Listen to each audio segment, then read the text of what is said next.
ನಮಸ್ಕಾರ. ಸೊ ನೀವೆಲ್ಲ ನಮ್ಮ ಕ್ಲಿನಿಕ್ಗೆ ಬಂದಾಗ ನಾವು ಡಾಕ್ಟರ್ ನಿಮ್ಗೆ ಮೆಡಿಸಿನ್ಸ್ ಕೊಡೋದ್ರ ಜೊತೆಗೆ ಒಂದು ಮಾತು ಹೇಳ್ತೀವಿ. ಏನಂತಂದ್ರೆ, ನೀವು ಮೆಡಿಸಿನ್ ಜೊತೆಗೆ ಸ್ವಲ್ಪ ಚೆನ್ನಾಗಿ ನೀರು ಕುಡೀರಿ ದಿನ ಅಂತ ಹೇಳ್ತೀವಿ. ಸೊ ಯಾಕೆ ಅಂತಂದ್ರೆ, ನನ್ನ ದೇಹಕ್ಕೆ ನೀರು ಅನ್ನೋದು ತುಂಬಾ ಅತ್ಯವಶ್ಯಕವಾದಂತ ವಸ್ತು. ನನ್ನ ದೇಹದಲ್ಲಿರುವಂಥ ಟಾಕ್ಸಿನ್ಸ್ ಹೊರಗಡೆ ಹಾಕೋದಕ್ಕೆ, ನನ್ನ ದೇಹದಲ್ಲಿರುವಂಥ ಮೆಟಬಲೈಸೇಷನ್ ಮಾಡೋದಕ್ಕೆ ನೀರು ತುಂಬಾ ಇಂಪಾರ್ಟೆಂಟ್. ನೀರಿಲ್ಲದೆ ನಮ್ದು ಯಾರ್ದು ಜೀವನ ಇಲ್ಲ. ಸೊ ಈ ನೀರು ನಾವು ಬದುಕಬೇಕು ಅಂದ್ರೆ ಈ ನೀರನ್ನ ಉಳಿಸ್ಕೋಬೇಕು, ನೀರನ್ನ ಜಾಸ್ತಿ ಕುಡಿಯೋಂಗೆ ಇಟ್ಕೋಬೇಕು.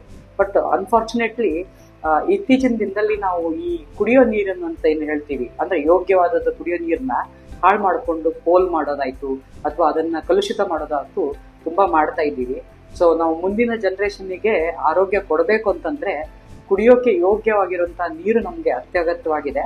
ಸೊ ಹಾಗಾಗಿ ನೀರನ್ನ ಉಳಿಸೋಣ, ನೀರನ್ನ ಸ್ವಚ್ಛವಾಗಿಟ್ಕೊಳ್ಳೋಣ, ಮುಂದಿನ ಜನರೇಷನ್ನಿಗೆ ಆರೋಗ್ಯ ಕೊಡೋಣ ಅಂತ ಹೇಳ್ಬೇಕು.